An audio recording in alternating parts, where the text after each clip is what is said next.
E aí, gente, bem-vindos ao Fala Shakespeare dessa semana. Como fazer audições com Shakespeare? Que monólogos escolher? Como é que eu faço? O que é que eu não faço? Meu Deus do céu. Eu tava comentando com o pessoal do nosso Shakespeare. Se você não conhece o nosso Shakespeare, segue lá a gente no canal, descobre aí sobre o nosso projeto. Tava comentando que tava tendo uma espécie de arena, né, de uma agência de casting que estão fazendo agora e estavam estimulando a galera a fazer audições com Shakespeare. Então muita gente fazendo audição com Shakespeare. E assim, tava bem legal de ver assim, as escolhas e tal, tudo mais. E o que eu notei foi que muita gente tava muito nos comentários, né? O pessoal falando assim, poxa, não sabia muito bem o que fazer, sempre é muito difícil. Shakespeare é muito difícil. É muito difícil até para quem já é experiente com Shakespeare, né? Então, eu, junto com as meninas aqui do Shakespeare no Brasil, a gente decidiu gravar esse vídeo para tentar ajudar a galera aí a fazer os melhores vídeos possíveis e arrasar aí na sua próxima audição usando Shakespeare, no caso. Vamos lá! Então, a primeira coisa que a gente tem que dizer é: Shakespeare vai fazer um monólogo? Beleza, vai em frente. Primeira coisa, leia a peça.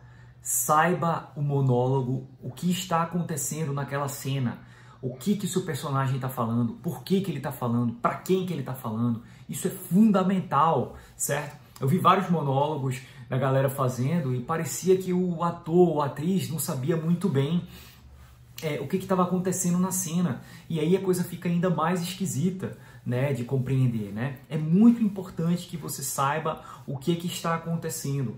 Parece ser uma coisa besta, né? Porque a gente pega um trecho do monólogo e meio que tenta entender o que é, mas Shakespeare é muito enganador. Ele é muito difícil de perceber para onde ele quer ir. E às vezes, lendo a peça, você consegue tirar mais daquilo ali, perceber mais sobre o monólogo e saber exatamente o que você está fazendo. A segunda coisa, até anotei aqui, é: evite monólogos famosos, tá? A gente mora no Brasil e, obviamente, Shakespeare não é tão famoso quanto é lá fora, mas tem alguns monólogos que é melhor evitar num teste para uma agência, né? Esses diretores já estão cansados de ver esses monólogos e o pior, eles vão usar o poder da comparação. Então, se você fazer um monólogo famoso, como o mais famoso deles, O Ser ou Não Ser, do Hamlet, fatalmente o cara vai comparar com algum filme que ele viu ou com algum outro ator mais experiente fazendo, e aí você tá caminhando para um problema, tá? Evita monólogos muito famosos, tá? E evita monólogos introspectivos, certo?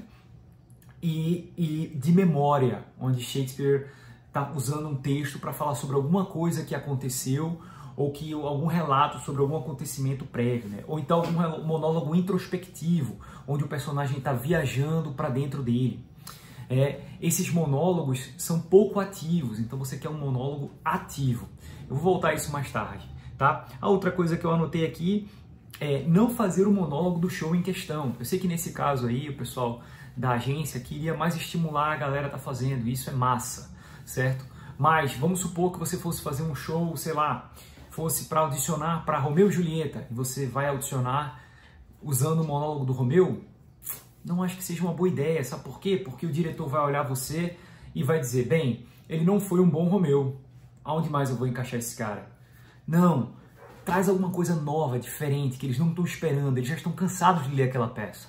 Traz um monólogo de outro lugar, que não é muito feito, para que eles fiquem empolgados com você e fiquem dizendo assim: pô, eu queria ver esse cara atuando mais, que tal a gente dar um texto para ele da nossa peça, que a gente quer fazer, e vamos ver como é que ele lida com ela. E aí você, ó, já foi para a parte 2 do processo, tá?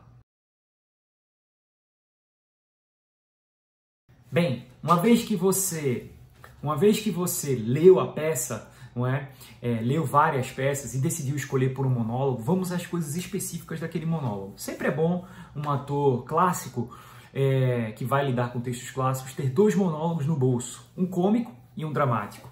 Isso é o que se faz lá fora, nos países da língua inglesa, certo? É esperado que os atores tenham sempre um monólogo cômico e dramático clássico, no caso shakespeariano. Você vai ter os dois no seu bolso, porque aí se alguém perguntar, você pode fazer alguma coisa mais dramática, você faz um, ou então você pode fazer uma coisa, alguma comédia, você tem também alguma coisa para demonstrar. Você vai ter os dois. Esses 2 monólogos tem que ter no máximo 60 segundos. Eu sei que é muito pouco tempo, porque a gente quer atuar, e a gente quer parar, e a gente quer usar o tempo. Mas o nosso tempo de atenção hoje em dia é muito curto. Então, vocês veem no Instagram, vocês mesmos devem ver que vocês passam as coisas muito rápido. 3, 4, 5 segundos.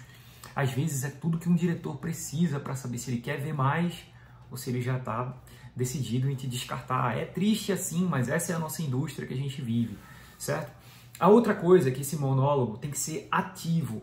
Ele tem que ser um monólogo que você esteja... Tem que ser um monólogo onde o personagem queira alguma coisa do outro de forma específica e clara.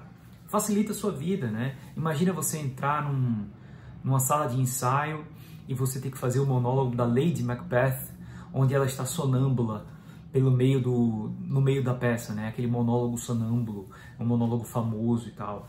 Nossa, aquele monólogo, a atriz está a 1 milhão de quilômetros por cento, assim, dentro da peça. Então, se você começar do zero, frio, para fazer aquele monólogo, é muito difícil.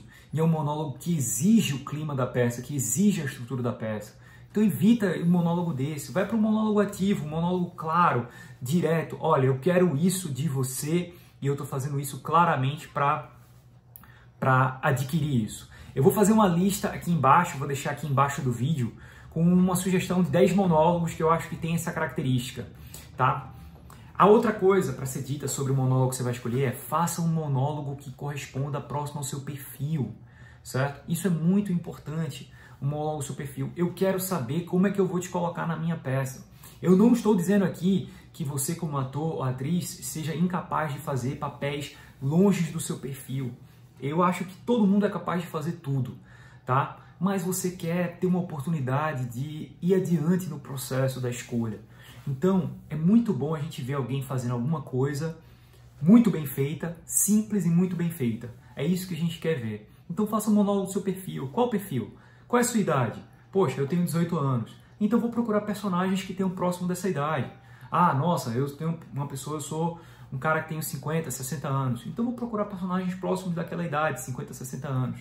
Ah, eu sou um cara que tem um jeito mais engraçado, eu sou um cara que fala que tem um jeito mais divertido, mais extrovertido, eu sou um cara muito extrovertido. Então, que tal um personagem mais extrovertido assim, né? Ah, vamos supor que você seja uma menininha bem delicada, do cabelo louro, os olhos azuis, um estereotipo, né, da delicadeza.